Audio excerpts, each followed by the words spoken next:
What is up, my YouTube family? Welcome back to my channel. If this is your first time here, then it's just welcome to my channel. Not welcome back, go ahead and hit the subscribe button because you will not be disappointed. You guys, it's been a minute. We'll talk about why in the end of this video. But for now, we are going to get into today's case. And you probably can hear a little bit of outside in the background because for whatever reason everything outside sounds so loud today. Insane. Today we are going to be discussing the case of Archibald McCafferty, aka Mad Dog. I feel like I have not been able to just dive right into a story in so long that it just feels unnatural to just be like, okay, welcome guys, let's talk about Archie. But that's what we're doing today. Mr. Archie here was born in 1948 over in Scotland. However, when he is just 10 years old, his parents relocate to Australia to start a new life, one that is a little bit more exciting. They settled down over in Sydney, Australia in a suburb called Bass Hill, very excited to see what Australia would bring and how life would be different versus life over in Scotland.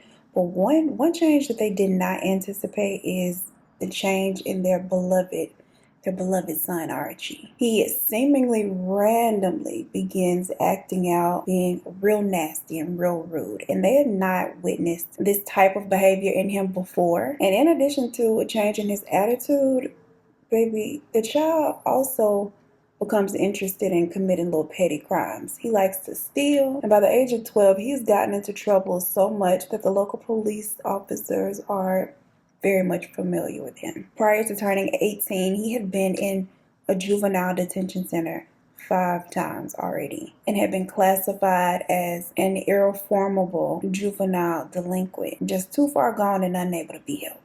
Okay, bad to the bone. And he is just getting worse as the years progress because by the age of 20, he had been detained on over 30 criminal offenses. Things like breaking and entering, larceny, assault, a few other things, child, just literally breaking all the rules. His parents opt to try to get him some help, some professional help to see like what is the issue here? What is going on with our bad seed? And little Archie admits to a psychiatrist that he enjoys strangling dogs, cats, and chickens just for fun. The feeling of them struggling in his hands is what he enjoys the most. Very strange. Now, you know they say that there is someone out here for everyone, right? So in April of 1972, there is a new development in Archie's little life. He meets a young woman by the name of Janice Reddington, and the 22-year-old falls madly in love with her. And I mean, the two fall in love with each other. The feeling is definitely mutual. And not long after realizing that they have these strong feelings for each other, the two of them decide to go ahead and get married. And in the beginning, things are great. Their future together looks quite promising to both of them, but the fantasy of what their life would look like together is shattered when just 6 weeks after they tie the knot, Janice catches him in bed with another woman. And is he apologetic to her? No. Instead, he gaslights her and becomes completely enraged and responds so violently as if she was the one that had done something wrong or had been caught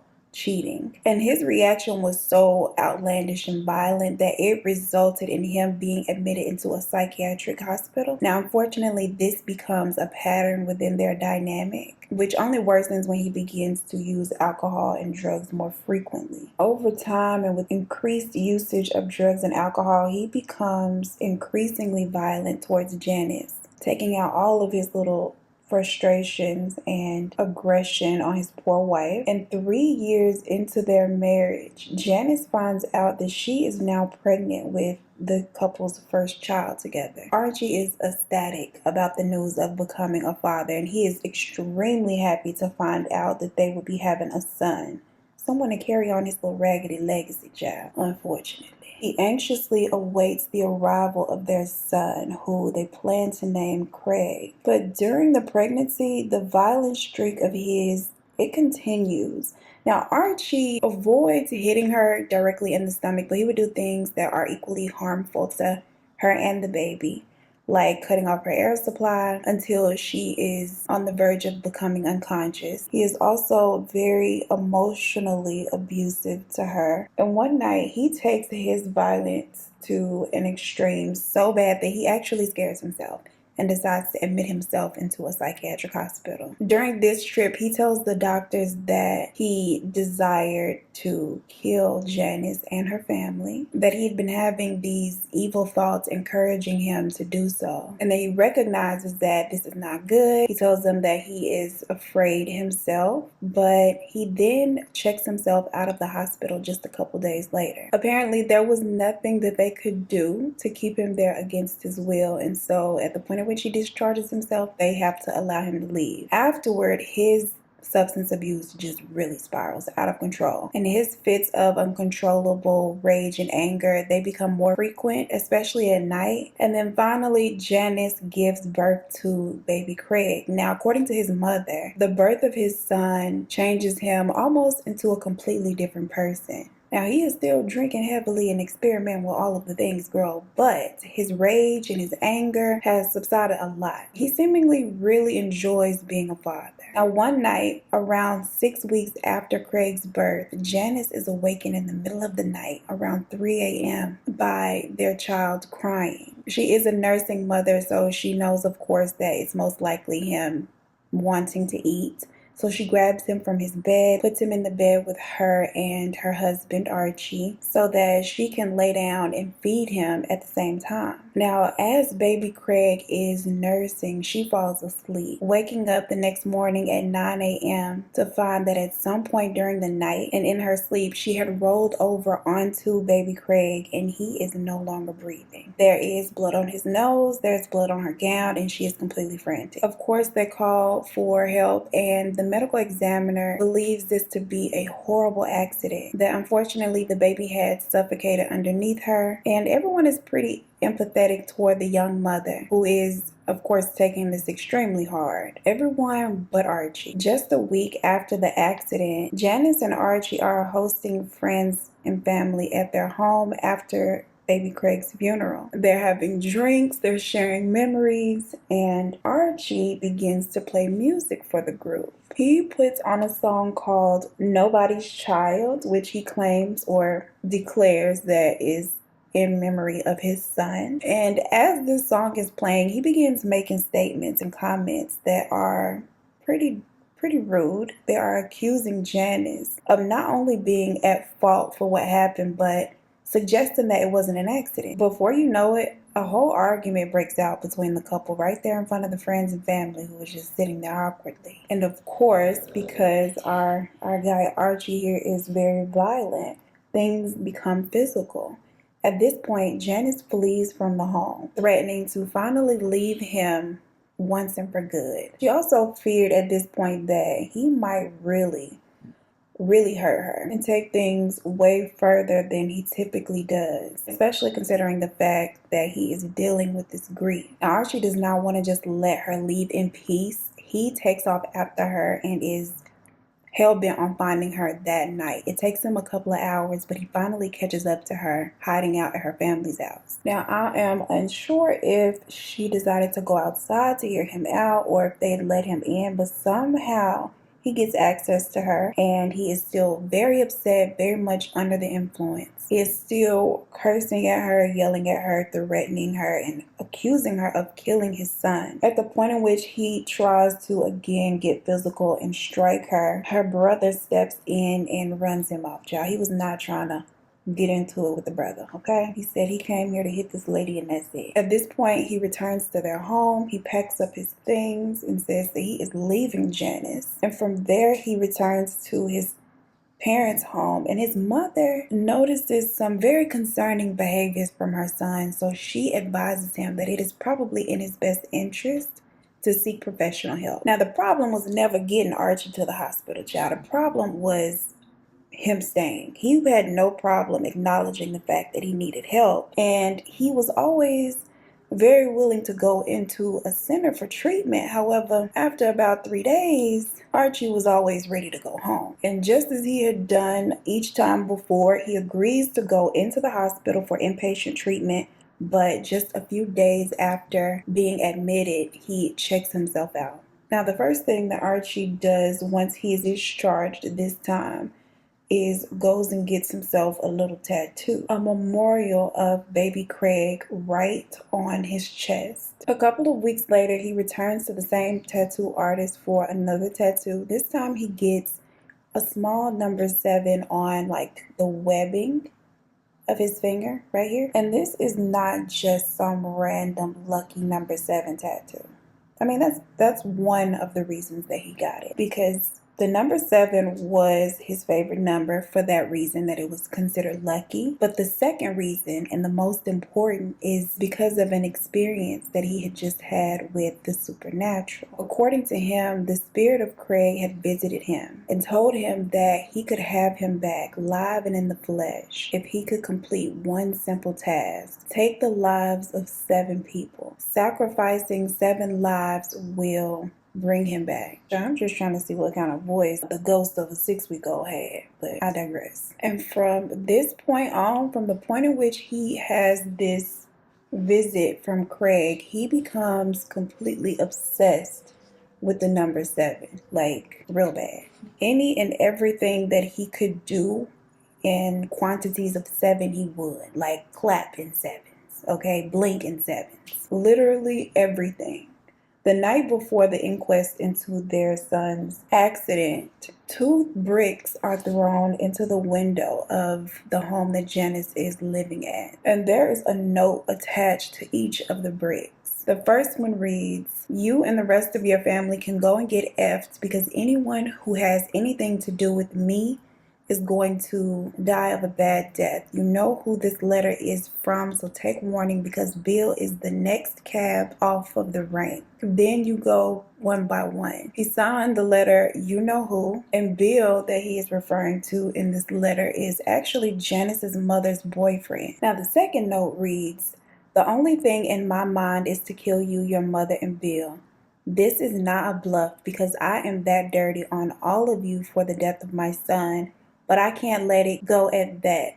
I have a matter of a few guns, so I'm going to use them on all of you. Let it go at that. I have a matter of a few guns, so I'm going to use them on you all for satisfaction. Beware." And Jai's little stationary antics do not stop there. He also takes it upon himself to write letters to the coroner, trying to convince him to take a second look at Craig and that what had happened to him was no accident, that Janice had actually done this on purpose. He does not attend any of the inquest meetings regarding the investigation into their son's accident, and that is because Archie has his own set of tasks that require his attention, completing the 7 sacrifices. He assembles himself a little street gang to help him carry out said task, and it consists of 3 outcasted teenagers, 26-year-old Carol House, whom he'd been dating and is currently living with. He had actually met Carol in a psychiatric hospital during one of his little short stints, very much given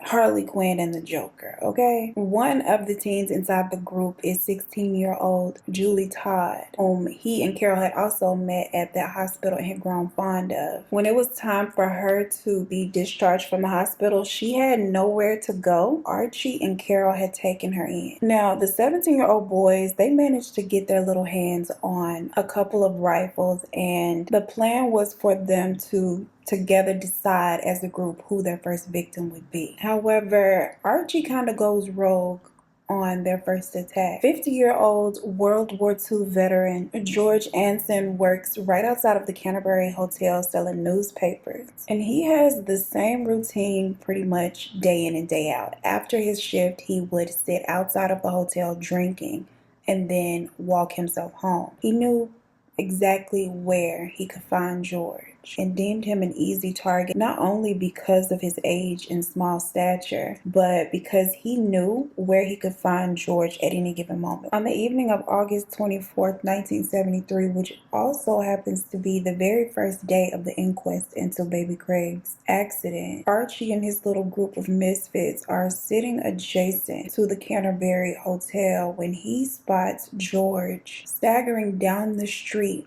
headed home after his nightly drink. Now, Archie is reportedly higher than Bobby Brown in the 90s, okay? And they pull up alongside George, who is barely paying them any attention. They grab him, and he does not even resist as they drag him down this deserted alleyway. Archie throws the man down onto the ground and immediately begins kicking him, viciously kicking him in the head and in the ribs. And as he is doing this, he hears that familiar voice inside of his head saying, "Kill 7." He then takes out a blade and plunges it into George 7 times, and afterward gives George one final kick in the head before the group runs back to the car and leaves the scene. Now, out of the group, everyone is impressed and praising Archie, all except one of the teenage boys. Rick is not at all impressed, and he is questioning Archie, asking him why. Archie, of course, does not appreciate being questioned at all, so he immediately begins to scream and berate this young boy. He orders him to just shut up and drive and not question him about anything. Now, Archie knows at this point that he cannot trust Rick, that Rick is obviously not a good fit for his crew and what he is trying to accomplish here. But after what he had just witnessed, he can't simply exile him from the group. Rick would eventually have to die. Now, Archie tosses the knife back to Julie, who immediately stashes it underneath her car seat. And at this point, the car goes silent and literally no one utters a word until they make it back to Carol's apartment. Along the way, they stop at Hardee's to grab some burgers, and Archie goes inside the restroom to clean himself up a bit. Now, as he is washing the blood off of his hands and down into the drain,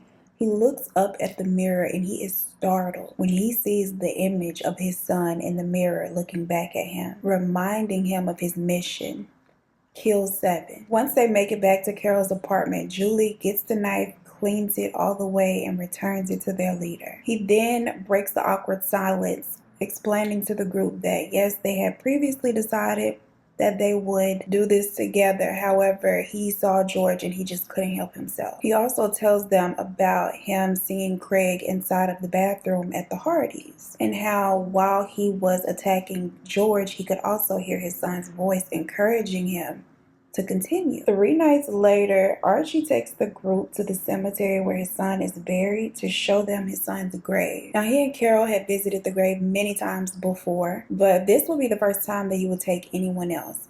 Every other time that he had gone with Carol or by himself, he would sit at his son's grave crying, sobbing, and venting about how it's so sad that the young boy just never had a chance, and how what had happened to him just wasn't fair and it wasn't right. Carol would just listen to him and be as supportive as she could in the moment, and every now and then she would hear him promising Craig that he would avenge him, that he would get his revenge someday. On this night, Archie is back on cloud 9 and he can again hear his son's voice.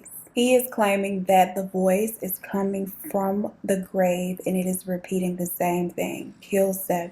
At this point, he is ready for them to claim victim number 2. They sit there at the cemetery for a couple of hours before leaving and heading to a nearby hotel where they plan out the rest of their night. They'll all be returning to the grave, but this time along the way, Julie and Mick, not Rick, not the one that questioned Archie that first night, the other team, they would be dropped off together alongside the highway to pose as hitchhikers in an effort to bait in another victim. Archie had instructed them that as soon as a car stops, they are to force the driver to the cemetery at gunpoint. So they drop off the teens to pose as a hitchhiking couple and head back to the cemetery to wait. And child, back at the cemetery, Archie is losing it, okay? If he even had it to begin with. He is hiding giraffe ears, honey, and claiming that there is a light beaming up from the grave and that there is a shadowy figure standing right outside of the light, like right next to the grave, saying, "Dad, is that you, Dad?" And of course, he is believing this to be his son, Craig. It is not a long wait before Julie and Mick pull up to the gravesite with 42-year-old Ronald Cox held hostage. Ronald had just completed a long shift as a miner and was headed home when he had spotted what he perceived to be 2 innocent kids hitchhiking in the rain and had made the fatal mistake of offering them a ride. They bring him over to Archie, who is completely just out of his mind. He orders Ronald to lay down on the ground face first, and Ronald is of course pleading for him not to hurt him. He is asking to be spared because he is the father of 7 children. And sadly, Archie takes the mentioning of the number 7 as a sign that he has chosen the right person as his next victim,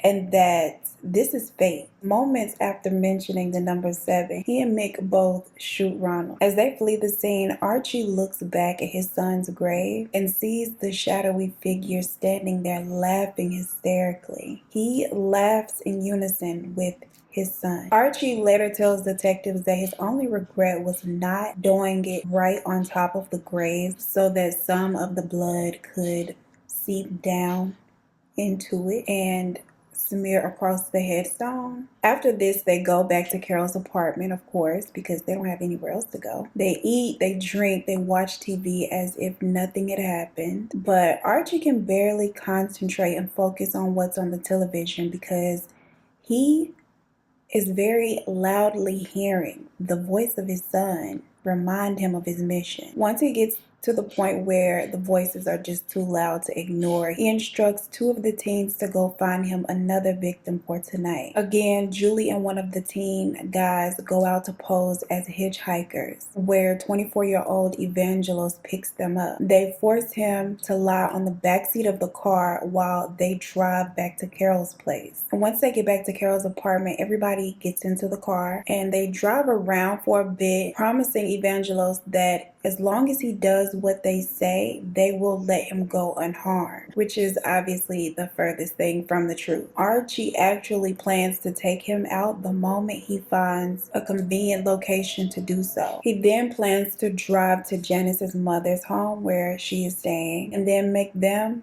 his next 3 victims as he had promised, bringing his total to 6.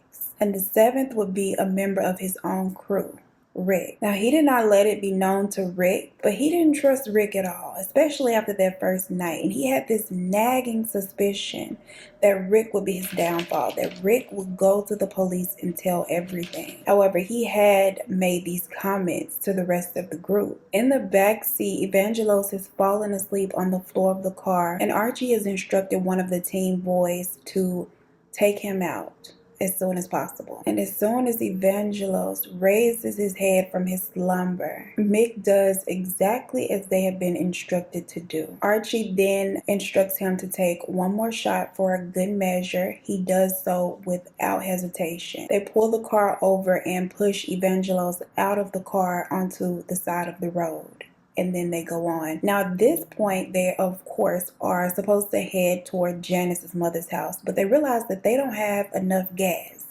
And apparently all of them are broke. None of them have gas money to make it. So Archie decides to abandon his plans, at least for tonight. Now, one of the group members begins to feel bad for Rick, knowing that he will be number 7. So they pull him to the side and give him this little piece of information. And then he goes to work as if it was a normal day. But while he's at work, Archie and the other male teens show up at his job completely unannounced and for reasons he is not sure of. But he knew that it couldn't be anything good. They don't come inside. They sit outside in the car, patiently waiting on him to get off work. But y'all, he is looking at them like, girl, not me and not today. Okay, he was not willing to just walk out and see what happens. He calls police, who show up, and he gives a full account of what had happened, everything that he had witnessed, and how he now fears for his own life. The officer calls for backup, has the area sealed, and heavily armed detectives surround Archie's car to take him into custody. On the way down to the station, not only does Archie boldly confess to the crimes committed, he lets them know that he has a mission and he has every intention on completing it, okay? When the story hits the media, they sensationalize Archie as some Manson-like cult leader who had led his dedicated following to commit these thrill kills. Every last one of them enters a plea of not guilty by reason of insanity. And when his trial begins, Archie does not disappoint the packed courthouse who had come out to witness this insane cult leader. Archie puts on a whole show. Okay. On day 5, he asked the judge if he could make a statement. And although this was an unusual request, the judge allows him to make his little statement. Archie very calmly addresses the courtroom and says, "For the last 4 days, I've sat here and listened to Mr. Bannon, the prosecutor, criticizing me on things that I've done. And now I've been wanting to say this for a long time, and I'm going to say it this morning. Mr. Bannon, I'd like to cut your head off." Like, girl, what? Child shaking and stirred in his little spirit. Mr. Bannon decides to just go on with the court proceedings and have faith that those handcuffs will do their job and keep Archie's hands off his precious little head. After this, Archie has a series of random and very violent, loud outbursts in court, just randomly. And they are outbursts that he claims he cannot control.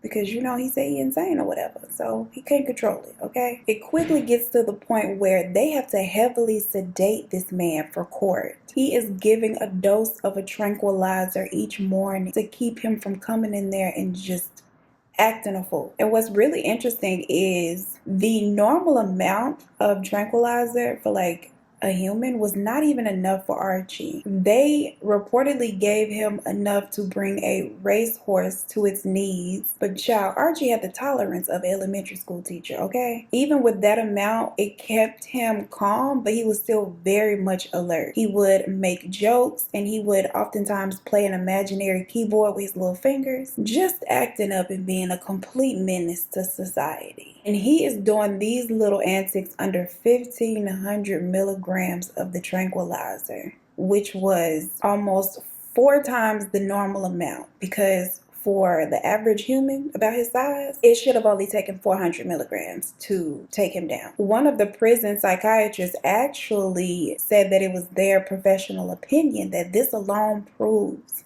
that he is some level of insane. Like, literally nobody could have a tolerance that incredible and be in their right mind. To be able to still sit up and wink and wave through that, you gotta be crazy, is what the psychiatrist had to say. 3 additional psychiatrists are called into court to give their professional opinions, and they all had different points of view, right? The one on behalf of the defense agrees that he is and was insane at the time that he committed these acts and does not know that what he is doing is wrong. That Archie is mentally ill and his mind is not in tune with reality, and that these voices are evidence of him being a paranoid schizophrenic. Now, the prosecution psychiatrist has a completely different opinion. Archie is well aware that what he has done was wrong, and he was aware at the time that it was wrong. And although he may have experienced isolated schizophrenic episodes, it does not make him a paranoid schizophrenic. Now, this psychiatrist said that if he were a paranoid schizophrenic, that it would have shown itself and manifested in other areas of his life, not just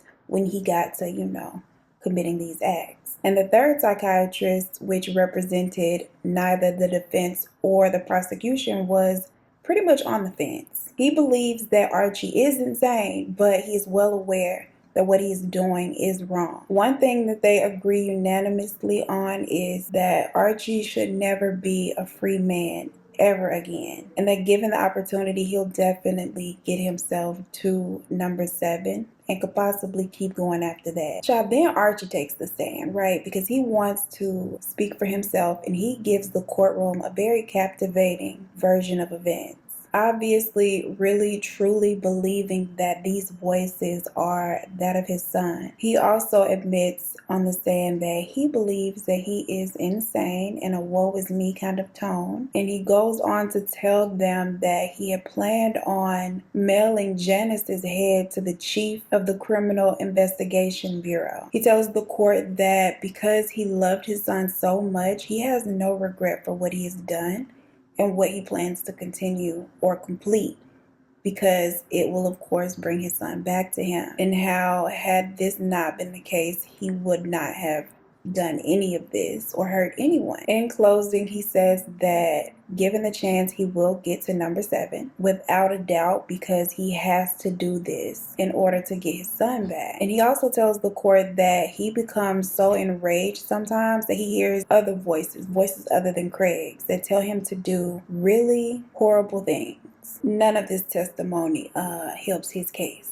I don't know why his lawyer allowed him to get up there and do that. Nevertheless, the two male teens that actively participated in the killings are each found guilty and sentenced to 18 years in prison. Rick, the one that had come forward, is found guilty of manslaughter and he receives just 4 years in prison. Julie is found guilty of actively participating and she receives a sentence of 10 years. She, however, does not want to do 10 years in prison, and she is immediately found hanging in a bathroom at the detention center that she was being held at, and she had just turned 17. Carol, because she had not physically participated in anything, is found not guilty on all accounts. At the point at which her trial wraps, she is 8 months pregnant with Archie's child. Why is he getting another one? Carol leaves the courtroom with a message for her baby daddy. A very tearful, "I'll wait for you, Archie. No matter what, I'll always be waiting for you with our child." Afterwards, she moves in with Archie's parents to wait for him and, of course, have some support taking care of their kid. Now, the jury was not quite convinced that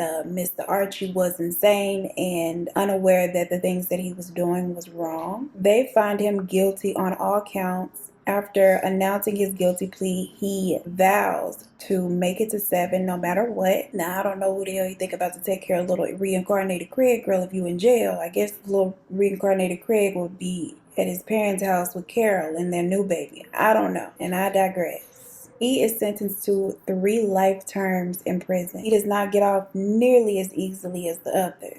Or does he? As they are escorting him from the courtroom, he is yelling and screaming about how he will claim 4 more victims and avenge his son, that he will complete his mission. And every day that Archie opened his eyes in that little cell, baby, he chose violence, okay? The prison staff, the psychiatrist, girl, the people down in the diner, cafeteria, they all regard him as extremely volatile and dangerous. He is the worst little inmate you could imagine. He was so chaotic that they were constantly having to move him from one high security prison to the next. 4 years into his sentence, he had been to literally every maximum security prison in the state and had been considered the worst prisoner that they had seen. In September of 1981, Archie kills his cellmate, getting himself an additional 14 years added to his sentence.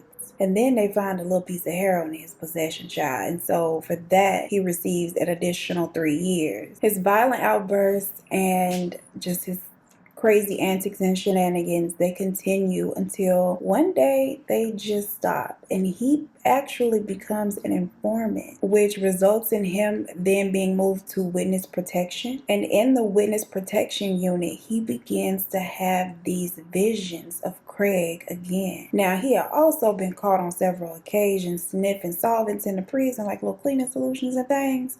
So the prison psychiatrists just chalk it up to that. They're like, yeah, he probably is a little rolled off up there now because he's been sniffing all of this stuff. Like, that has to be what it is. These delusions of his son become more frequent. Archie applies for parole literally every chance that he gets. And finally, 18 years into his prison sentence, his efforts pay off. A judge grants him a 20-year parole period, dating from the time that he had gone in. So he becomes eligible for parole in just 2 years. And at this point, his behavior completely changes. There are no more delusions of his son, no more violent outbursts. He literally becomes a model prisoner.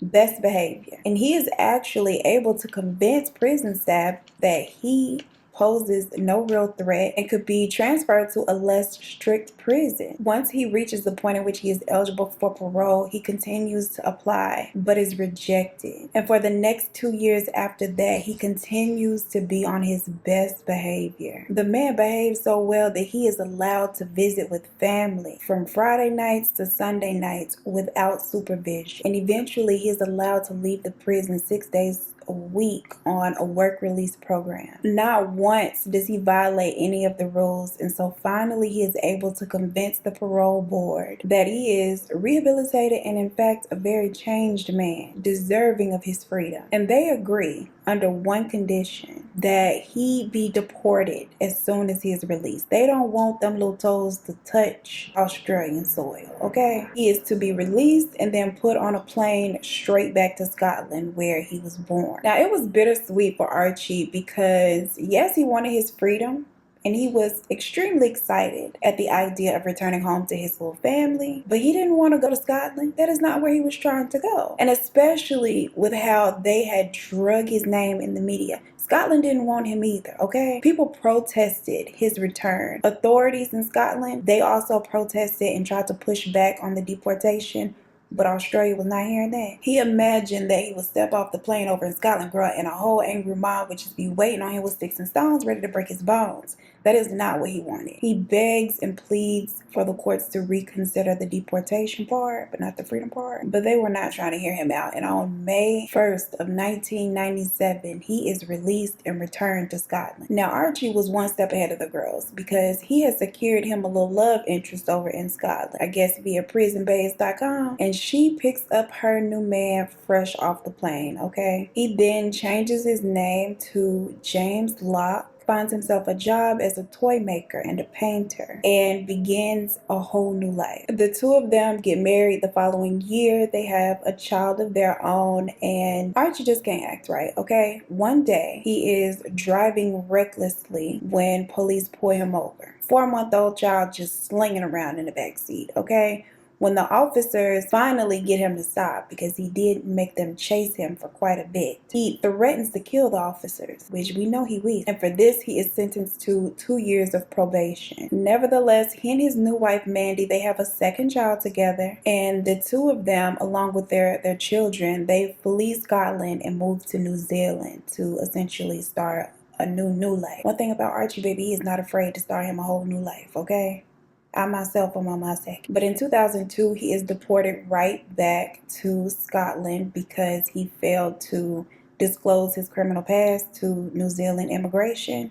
And apparently they don't play that. Over time, the old, volatile, angry, violent Archie begins to rear its ugly head. And Mandy threatens to take the kids and leave him. Their first son is 5 at the time. Archie is holding the 5-year-old boy, not wanting her to take him, like trying to hold him. She is holding their youngest child in her arms, and he takes out a knife and slashes the lady across the arm that's holding the baby. Fearing for her safety at this point, she flees the home with the one child that she has in her possession, calls the police, of course. They come out, and Archie holds this 5-year-old boy hostage. After almost 2 hours of an intense standoff with police, they are finally able to convince him to release his son safely and unharmed. Half an hour later, I guess he really didn't have much planned out after that, he decides to just surrender himself and come out. He pleads not guilty to abduction, and he actually gets off. He does not have to serve any type of consequence for the standoff with police or holding his son hostage. In 2008, roughly about 6 years after this, Archie is caught driving a stolen car, and he only receives 200 hours of community service for this. Like, this man got 9 lives like a cat at this point. He finally gives up the shenanigans and the chaos and decides to settle down with another woman who manages a cute little boutique for women's dresses, which he frequents often. Like, he'll bring her lunch and stuff, and he hates being recognized, apparently, and says, quote, "I just want to live out my days in peace, as I am doing nothing wrong these days." Child, Archie was a wild boy, a whole mess, ridiculous.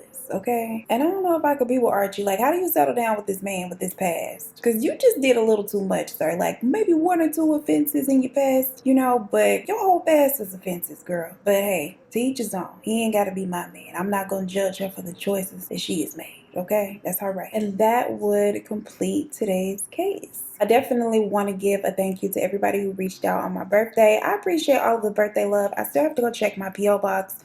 And I have not gone through all of the messages over on Instagram, but I plan on it, okay? Definitely plan on that. So I do want to address something. You guys have not seen me in a couple of weeks.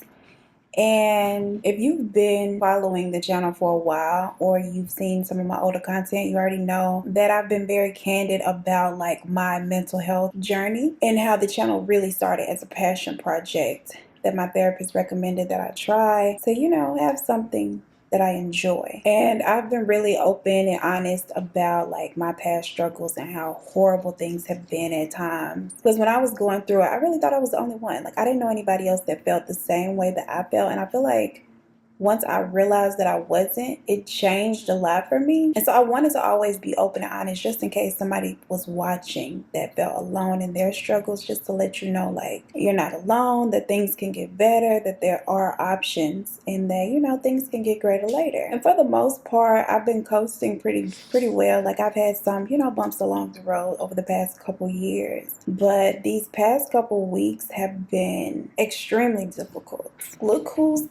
Look at her. Baby Bella in the business, of course. The last couple weeks have been extremely difficult, and I really didn't know if I wanted to speak on it, because what I didn't want is to speak on it and then someone become discouraged about what their personal journey looks like in the future and not want to continue on because they'll still struggle. Like, what is the use? You know, I didn't want anybody to feel like that. I was so afraid that somebody would take that away, but I don't want to paint a false picture that things get better and then they stay better forever. Like, you never struggle again, which I'm sure a lot of people already know is not the case. It's really been on my heart to film and to be honest and transparent and talk about it. Do I feel like I'm in a better place? No. I don't know what I want to say or what I should say, because I'm no professional, okay? I just wanted to continue to be as transparent as possible. And yeah, day by day. I have a great support system. I'm pretty sure that a lot of you probably will reach out, and that is greatly appreciated. Child, anytime I'm not feeling my best, this is the one. Blue, he offers a lot of emotional support, but Bella is so protective. Like, she'll be trying to comfort me, and then if he tries to come up, she will growl at him and like... And I'm like, girl, we are a family. Please relax. Because now you're trying to make out, girl, and this ain't that kind of work. But yeah, like I said, I have a great support system, and I'm just trying to find my way out of the funk. And in the meantime, you'll see some content. There, of course, will be weeks that you will not see me. I can't make any promises of consistency right now, but I'm definitely taking care of me. And I got a trip coming up. I'm going to Puerto Rico November 27th through December 2nd. So I'm excited about that. And my birthday was really good. Like, I had a great, amazing time on my birthday. But yeah, that's just where I'm at, honestly. And I'm going on my little trip. I can't wait to get hopefully a little peace of mind and just a good vacation, a good nice break in. So I'm looking forward to that. I hope that helps to recharge my battery just a little bit at least. This is such a hard thing for me to speak on today, because I feel like for the longest my message has been like, oh, hang in there, things get better, and you know, take time for you, take care of you, and just take care of yourself, and you know, just do your best. Like, things definitely get better. But when I'm not in a space to receive things like that, or receive that type of message, or it's not really permeating me, it's difficult to sit here and give that message to somebody else, if that makes sense, although I know it to be true. But what I do want to offer is just the reassurance, I guess, that if you are battling a similar type of situation, that it's not just you, like, you're not alone, and that there's always somebody to talk to, whether it's somebody you know personally or a professional. Like, there's literally somebody for everybody to talk to. I feel like me being like open with my friends has really helped me out a lot, and so I definitely want to encourage you to do that if you know you can relate. And yeah, that's pretty much all I have. So not me having to do this chip rash outro after that. Gee, if you made it this far and you ain't liked the video, you really ought to be ashamed of yourself, and that's the God's honest truth. Don't forget to like it before you leave. Share this video with a friend. Comment your thoughts down below. Kind words are definitely welcome. As always, I appreciate you so much for spending your time with me, and I look forward to seeing you in the next one. Peace. And please don't feel like I forced myself to film this. Like, I did not. My channel, of course, started when I was just in the lowest of the low and I was filming. So it kind of feels therapeutic, I guess, but rest assured that any time needed away from YouTube will be taken and has been taken. So yeah, bye. Why does it look like I'm missing a part of my eyebrow? What's going on, girl? Did you fall out in my sleep? What's happening? I feel like it's been a holiday since we last spoke, but I feel like maybe I'm thinking the holiday is my birthday. Has it been all day? Aside from that, I don't know. I feel like with this hair, I'm giving Brittney Disney villain Vaughn. Like something about it just makes me feel real Disney villain-esque. And I like that. I got a headache. Archibald McCafferty. I don't know why I feel like Archibald is like a hilarious name. But I know that's probably somebody's granddaddy name and it's no shade. I apologize. This is going to be hell to edit. My head hurts. Rage and anger, they become more frequently. What? No, not frequently, baby. Frequent. So she grabs him from his bed, puts him in the bed with her and Craig. No, he is Craig. And that there is a shadowy figure. Okay, yeah. Finds a convenient location to do so. Why is the wind so loud and obnoxious? He then plans to, okay, who had led his following to commit these thrill kills, who had let it cheese. Now this was bitter, okay,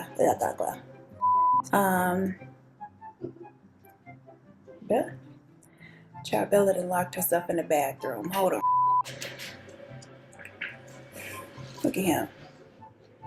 Blue, one thing about Blue, y'all gonna see him. He's gonna make sure